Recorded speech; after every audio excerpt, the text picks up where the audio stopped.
Let's talk about Google. I mean, we all think we know how big it is, right? But the true scale of this company, what it actually is today, well, it's woven into our lives in ways you probably don't even realize. And trust me, you really have to see it to believe it. You use it to search for everything, you use it for directions, you watch videos on it. Heck, the phone in your pocket probably runs on its software. But have you ever stopped to ask yourself, what is Google really? Is it just a search engine, a tech company, or is it something much, much bigger? All right, to really get our heads around this, we have to go back, way, way back to the beginning. Let's see how a simple idea went way, way beyond just a search box. So it all starts right here, 1995. Larry Page and Sergey Brin meet at Stanford. A year later, they're working on a search engine called, wait for it, Backrub. Yeah, Backrub. Thankfully, they changed the name, and in 1997, Google.com was officially born. So what was their secret sauce? I mean, back then, there were plenty of other search engines, but they weren't great. Google's secret weapon was an algorithm they called PageRank. It was this totally revolutionary idea that ranked websites not just by keywords, but by how many other important sites linked to them. It was about relevance and authority. And that one simple idea, well, that was the key to everything. But Google wasn't just going to sit back and be the best search engine. Not even close. They started buying up the future, piece by piece, building this incredible empire through some really smart acquisitions. Take this, for example. In 2005, Google makes what seems like a pretty small purchase. $50 million for a little mobile software startup. You know, no big deal at the time. Maybe you've heard of it. That startup was Android. And the payoff from that $50 million bet? Absolutely staggering. Just 8 years later, by 2013, over 80% of all smartphones sold in the world were running on its software. It wasn't just an operating system. It was complete and total global domination. So just a year after buying Android, Google sets its sights on video. It buys up this super fast-growing platform called YouTube for what seemed like a crazy amount of money at the time, $1.65 billion. But the numbers that came next would make that price tag look like an absolute steal. Okay, try to wrap your brain around this.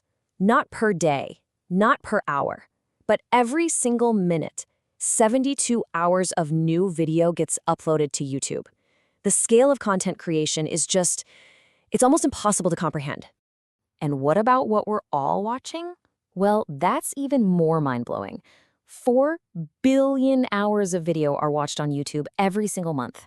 That's billion with a B. You know, to put that in perspective, that's like watching over 450,000 years worth of video every 30 days. It is without a doubt the biggest video library on the planet. So at this point, Google has search on lock. They have mobile, they have video, you'd think they're set, right? But then they made a change that was so big, it forced all of us to completely relearn what Google even was. This was the great alphabet restructure. In August of 2015, the whole tech world was kind of caught off guard. The company as we knew it was about to get completely turned on its head. So to understand what happened, you gotta know what a holding company is. Think of it like a giant umbrella. The company holding the umbrella doesn't really make anything itself. Instead, it just owns a whole collection of other companies that are standing underneath it. And this is what they did. They created Alphabet Inc. as the new parent company, the new umbrella. And the Google we all knew, search, ads, YouTube, Android, all of that got bundled together as just one company under that umbrella. Now, why on earth would they do this? Well, it was a genius move. It allowed the core Google business, which makes tons of money, to stay focused, while all these other ambitious experimental projects, the other bets, had the freedom to innovate and even fail without scaring investors. And this right here is where the story gets really futuristic. Because those other bets, well, they are literally Alphabet's wagers on what the world is going to look like in the decades to come. I mean, the ambition here is just incredible. You've got Waymo, a leader in self-driving cars, Verily, which is tackling massive challenges in healthcare.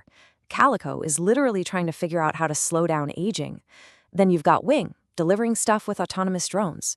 There's X, the moonshot factory for completely radical ideas.